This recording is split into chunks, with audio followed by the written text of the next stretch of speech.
पूर्वोत्तर राज्यों को लेकर बांग्लादेश की अंतरिम सरकार के प्रमुख मोहम्मद यूनुस के विवादास्पद बयानों के बाद भारत और बांग्लादेश के बीच तनाव चरम पर है, जो कई बार देखने में भी आया जब भारत ने बांग्लादेश के खिलाफ सख्त कदम उठाए। वहीं 17 मई को भारत ने बांग्लादेश से आने वाले रेडीमेड गारमेंट और अन्य उत्पादों के आयात पर कड़े प्रतिबंध लगा दिए। यह कदम बांग्लादेश द्वारा भारतीय धागे, चावल और अन्य सामानों पर लगाए गए प्रतिबंधों के जवाब में उठाया गया है।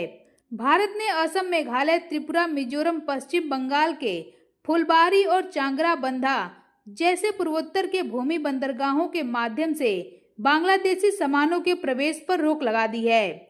इसके अलावा भारत अब बांग्लादेश को पूरी तरह से अलग थलग करने में जुटा हुआ है। भारत ने पूर्वोत्तर राज्यों को कोलकाता से जोड़ने के लिए एक महत्वाकांक्षी परियोजना को हरी झंडी दिखाई है, जो म्यांमार के रास्ते समुद्री मार्ग से गुजरेगी और बांग्लादेश को पूरी तरह से दरकिनार करेगी। इस परियोजना में मेघालय के शिलोंग से असम के सिलचर तक 166.8 किलोमीटर लंबा 4 लेन वाला हाई स्पीड राजमार्ग शामिल है, जो म्यांमार में चल रही Kaladan multi modal transit transport project का ही हिस्सा होगा। यह कदम न केवल क्षेत्रीय कनेक्टिविटी को बढ़ाएगा, बल्कि भारत की सामरिक स्वायत्तता और एक्ट ईस्ट पॉलिसी को भी मजबूत करेगा। भारत और बांग्लादेश के बीच संबंधों में हालिया गिरावट के चलते पूर्वोत्तर भारत तक संपर्क के लिए Kaladan multi modal transit transport project की अहमियत काफी बढ़ गई है। म्यांमार के रास्ते मिजोरम को कोलकाता और विशाखापत्तनम से जोड़ने वाली यह बहुप्रतीक्षित परियोजना अब भारत के लिए रणनीतिक रूप से और भी ज्यादा महत्वपूर्ण बन गई है। इंडियन एक्सप्रेस की एक हालिया रिपोर्ट के मुताबिक इसी कड़ी में सड़क परिवहन और राजमार्ग मंत्रालय ने शिलोंग से सिलचर तक 166.8 किलोमीटर लंबे 4 लेन हाईवे को मंजूरी दे दी है। इसे आगे मिजोरम के जोरीन पुई तक बढ़ाया जाएगा और यह पूर्वोत्तर भारत के दिल में दौड़ती हाई स्पीड सड़क से जोड़ेगा। रिपोर्ट के मुताबिक यह कदम बांग्लादेश की नई सरकार की भारत विरोधी टिप्पणियों के बाद उठाया गया है। बांग्लादेश में पिछले साल अगस्त में प्रधानमंत्री शेख हसीना के सत्ता से विदाई के बाद भारत बांग्लादेश संबंधों में गिरावट आई है। हाल ही में बांग्लादेश की अंतरिम सरकार के प्रमुख मोहम्मद यूनुस ने चीन की यात्रा के दौरान पूर्वोत्तर भारत को लैंडलॉक कहा और बांग्लादेश को समुद्र का एकमात्र संरक्षक बताया। इस बयान को भारत ने आपत्तिजनक और रणनीतिक रूप से संवेदनशील माना, क्योंकि यह पूर्वोत्तर भारत के लिए महत्वपूर्ण चिकन नेक कॉरिडोर की सुरक्षा से जुड़ा हुआ है, जिसके जवाब में कलादान मल्टी मॉडल प्रोजेक्ट को भारत और म्यांमार के बीच साल 2008 में साइन किया गया था।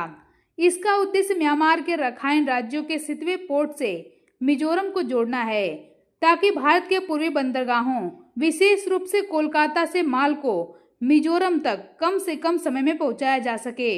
इस परियोजना से कोलकाता से मिजोरम तक की दूरी लगभग 1000 किलोमीटर कम हो जाएगी और यात्रा का समय 3 से 4 दिन तक घट जाएगा। परियोजना के 4 प्रमुख हिस्से हैं। कोलकाता से सितवे 539 किलोमीटर, यह समुद्री मार्ग से कवर किया जाएगा। सितवे पोर्ट को अपग्रेड करने का काम पूरा हो चुका है। सितवे से पलटवा 158 किलोमीटर कलादान नदी के जरिए नौका मार्ग से कवर किया जाएगा। नदी को नौ परिवहन योग्य बना दिया गया है और जेट्टी निर्माण पूरा हो चुका है। पलटवा से जोरिन पुई 108 किलोमीटर म्यांमार के अंदर सड़क मार्ग का हिस्सा है। इसमें से अंतिम 50 किलोमीटर का काम अभी भी अधूरा है। जोरिन पुई से आइजोल, यह मिजोरम में सड़क नेटवर्क से जुड़ा हुआ है। भारत अब इस हाईवे को शिलोंग से जोरिन पुई तक हाई स्पीड कॉरिडोर के रूप में विस्तारित करने की योजना बना रहा है। हालांकि परियोजना साल 2016 तक पूरी होनी थी, लेकिन म्यांमार के रखाइन राज्य में चल रही हिंसा और अस्थिरता के कारण इसमें काफी देरी हुई है।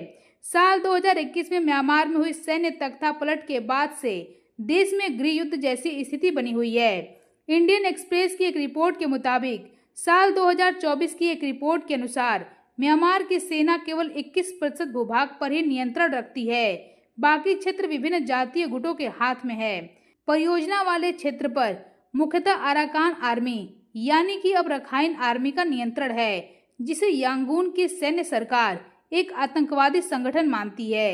लेकिन भारत के लिए राहत की बात यह है कि यह संगठन खुद को परियोजना का समर्थक बता रहा है। यह परियोजना भारत बांग्लादेश संबंधों में हाल के तनाव के बाद विशेष रूप से महत्वपूर्ण हो गया है।